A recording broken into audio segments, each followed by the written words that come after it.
Hey everyone, welcome back. Hope you're having a fantastic day so far. So the 2026 COLA is climbing higher month by month and is much higher than previously expected, which means a bigger increase for all Social Security beneficiaries across the board.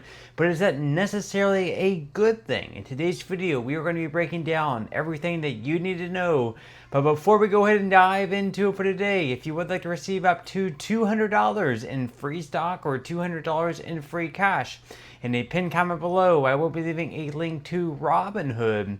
All you have to do is once you click on that link is just sign up for a free account and then simply link your bank account. You do not even have to make an opening deposit. At that point in time, Robinhood will be sending you one free stock worth all the way up to $200. And if you'd rather just have the cash, all you have to do is once you receive the free stock is just sell it for what it's worth and then transfer the cash value right back to your bank account. Okay, so diving right into it for today. So next month on October 15th, to be exact, the Social Security Administration will be releasing what the next COLA increase is going to be for all Social Security beneficiaries, whether you're a retiree, whether you receive survivor's benefits, whether you receive SSI, whether you receive SSDI benefits. Social Security will be announcing what the COLA increase is going to be. Right now, projections are coming in at anywhere between 2.7 to 2.8%. But once again, these are just projections. They are subject to change, but they are going to be very close to either 2.7 or 2.8%. Now, this would be much higher than what was expected back in January of this year. They were expecting inflation, of course, to go down, which in turn, of course, would also mean a lower cost of living adjustment. This year, the COLA was 2.5%. They were expecting that to be as low as perhaps maybe 2%, even maybe 1.9%, but instead we're looking at 2.7, 2.8, even possibly 2.9%. Now, a bigger increase is great for, receiving more money. However, is that necessarily a good thing? And what could we do in the future to actually get even higher increases to keep up with inflation? So we're going to be diving into this article here by the Motley Fool.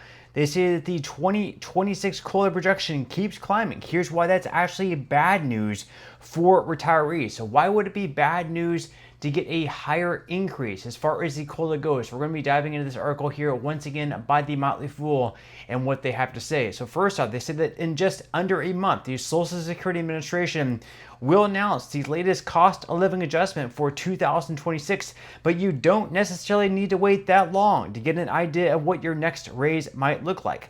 Nonpartisan advocacy group, the Senior Citizens League, has been publishing monthly forecasts for the 2026 COLA based on inflation data throughout the year. The estimated COLA has increased nearly every month since January, which may seem like a good thing on the surface. Here's why it could spell trouble for retirees. So first off, they say expect a larger COLA in 2026. According to the Senior Citizens League's most recent estimated release in mid-September, next year's adjustment will likely land at 2.7%.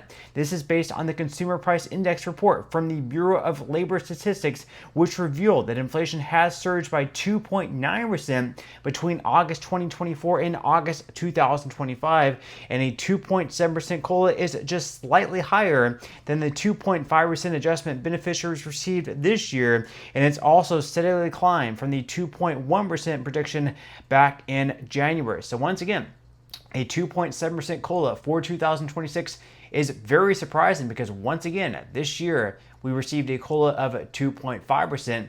And again, we were expecting inflation to continue trending downward, not necessarily meaning that we'd be, seeing, deflation taking place or prices going down. Just that, and of course, prices would continue going up. Just that prices would not go up at the same pace as what they were in previous years. So even when inflation went down from, let's say, 8.7% just a few years ago, whenever the COLA was 8.7%, down to 5%, and then finally down to 2.5%, prices weren't necessarily going down. We weren't seeing, price decreases. Eggs, bread, things like that weren't necessarily getting cheaper. They were still going up. The prices were still climbing. They just weren't climbing at the same increased pace as what they were in previous years. So you can see up on the screen there, the projections that were out there as far as the 2026 COLA goes. Again, back in January this year, they were predicting a cost of living adjustment of 2.1%.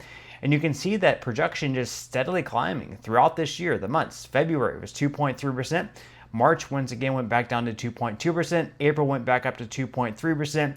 And then over the past few months, May, June, July, August, and September, it's been steadily climbing by 0.1% pretty much every single month. And once again, it did come in at 2.7% for September. And again, we will know exactly what that COLA increase is going to be looking like come October 15th. And it looks like it's going to be either 2.7 or 2.8%. Now they go on here to say that realistically, the difference between a 2.1 and 2.7% COLA won't be that significant for most people. The average retired worker collects just over $2,000 per month in Social Security benefits. As of August 2025, a 2.1% raise would amount to around $42 per month, while a 2.7% raise adds up to $54 per month. So essentially, 2.7% is going to get you around $12 more per month, or $144 over the course of a year, which, you know, I guess is somewhat significant, but not like crazy amounts, like difference wise. I'm sure you would definitely take the extra $144 over the course of a year, although it's not like life-changing money by any means. I know they say as far as the downside of larger checks go, that many retirees are stretched thin financially right now, so any COLA at all is still helpful. That said, the drawback to a larger adjustment is that it indicates inflation is higher than previously anticipated. So of course, you know, even though you are receiving a 2.7% increase, that's not like a raise by any measure. All it's really trying to do is keep up with inflation. So it's not like you're going to be able to like buy more goods and services next year because of this increase.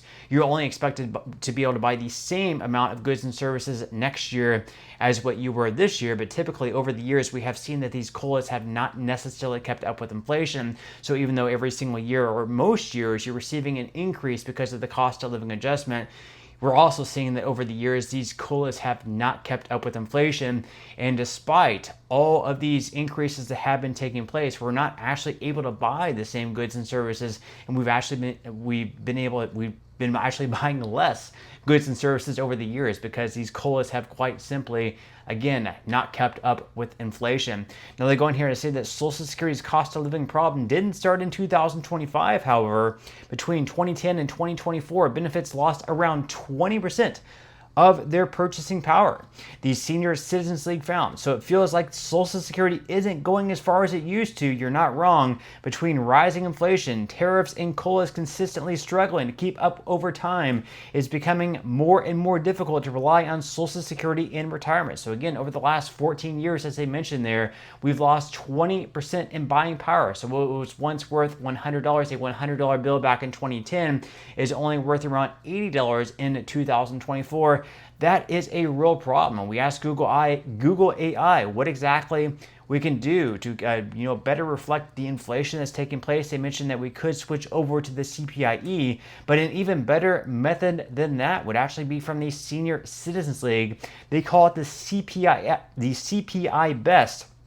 They say that with this method, it would guarantee a minimum COLA of 3%, but in years where inflation came in higher than that, they would calculate the COLA using the better of the CPIW or the CPIE.